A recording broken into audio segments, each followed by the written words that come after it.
Truck buyers are a famously loyal bunch.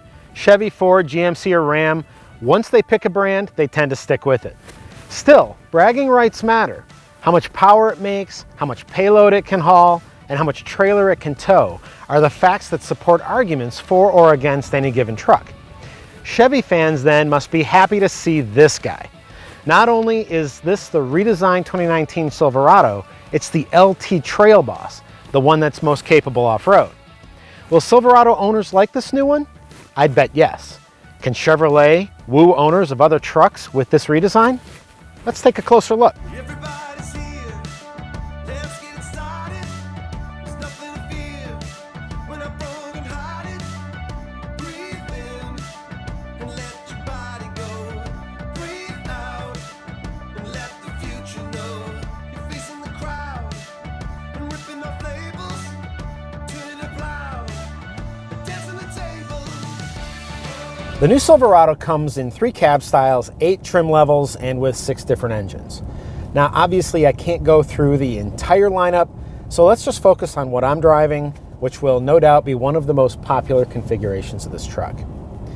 This is a Silverado crew cab with LT Trail Boss trim. It's painted North Sky Blue Metallic, and it's equipped with a standard bed, a 5.3-liter V8 engine, and an AutoTrack automatic 2-speed transfer case. The base price is $48,600, and once you add the $1,495 destination charge, the price zooms past 50 grand.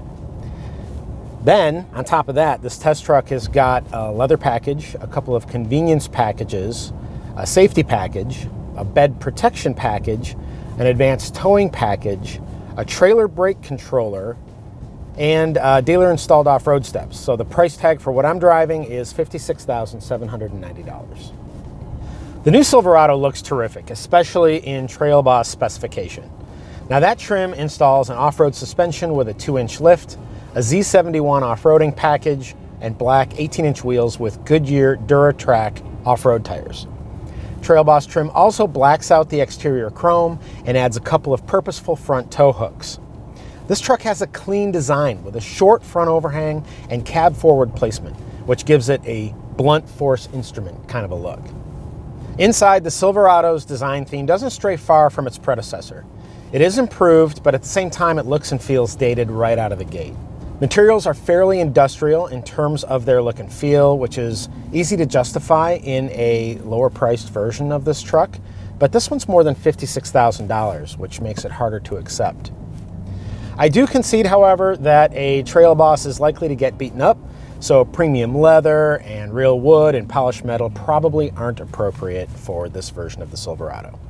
The test truck's optional convenience package installs a 10-way power adjustable driver's seat, but the front passenger is stuck with no more than 4-way manual adjustment. That same package adds heated front seats complete with separate heating just for the backrest in order to soothe aching muscles. A heated steering wheel is aboard too. Rear seat passengers have a ton of room and they benefit from air conditioning vents and charging ports. Robust grab handles and the optional side steps help to make it easy to climb in and out of this truck, and the rear seat cushions will flip up to carry cargo securely inside the cab. Around the back, the Silverado's handy corner step bumper has larger steps this year. They're designed to accommodate steel-toed boots, which I obviously don't own.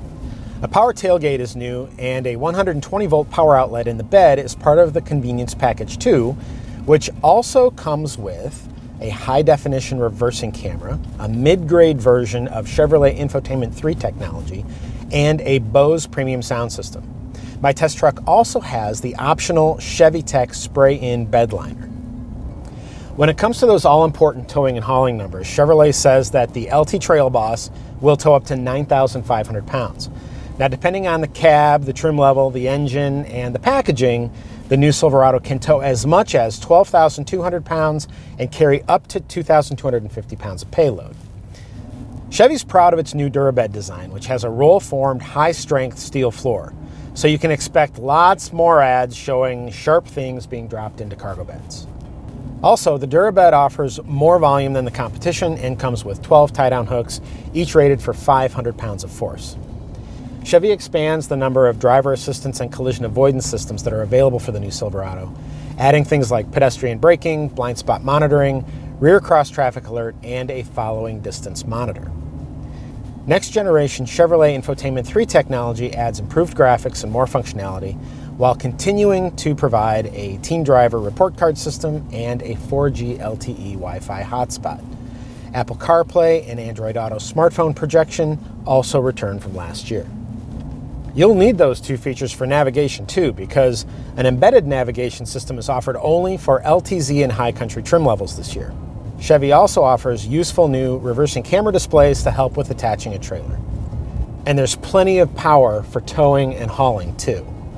You can get a 420 horsepower 6.2-liter V8 engine and a 10-speed automatic transmission in a new Silverado, but only with LTZ or high country trim. In the LT Trail Boss, a 5.3-liter V8 with dynamic fuel management is standard, and it's paired with an 8-speed automatic transmission. The engine makes 355 horsepower at 5,600 RPM and 383 pound-feet of torque at 4,100 RPM.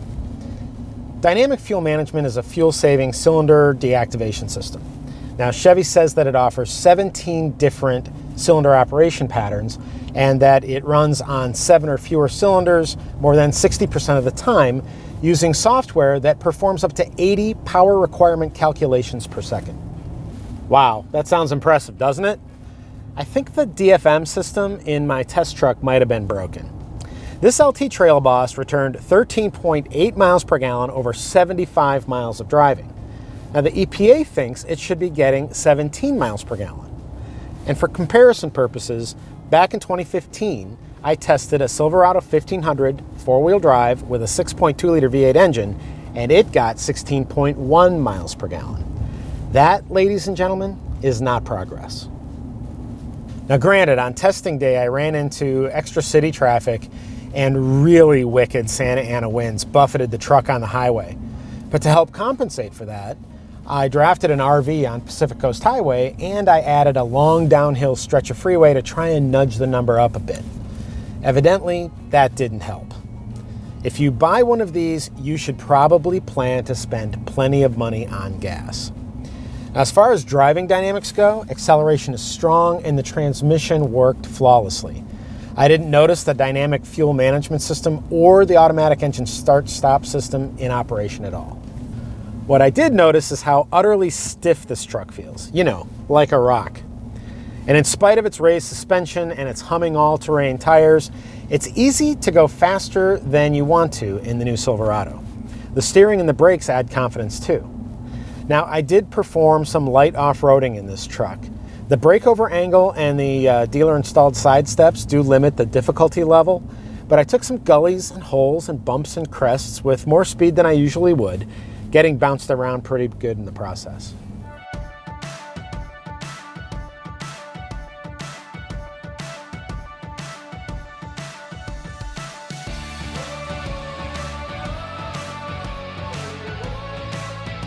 Overall, aside from my dismal fuel economy average, the new Silverado's improved in every way. Is it better than the competition? That's a call I can't make without driving them back to back and maybe towing and hauling some stuff. What I can assure Chevy fans of is this: the redesigned 2019 Silverado is a truck they can be proud of. Be sure to read my full review of the new Silverado at CarGurus, and if you found this video helpful, don't forget to subscribe to our YouTube channel. For all of us here at CarGurus, thank you for watching. And before I sign off completely here, I do want to say that I live in the area that was affected not only by the recent forest fires in Southern California, but also the Borderline Bar and Grill mass shooting. And I just want to say thank you to all the first responders and the firefighters. You guys do an awesome job, and my community really appreciates everything you've done for us this past week. Thanks again for watching.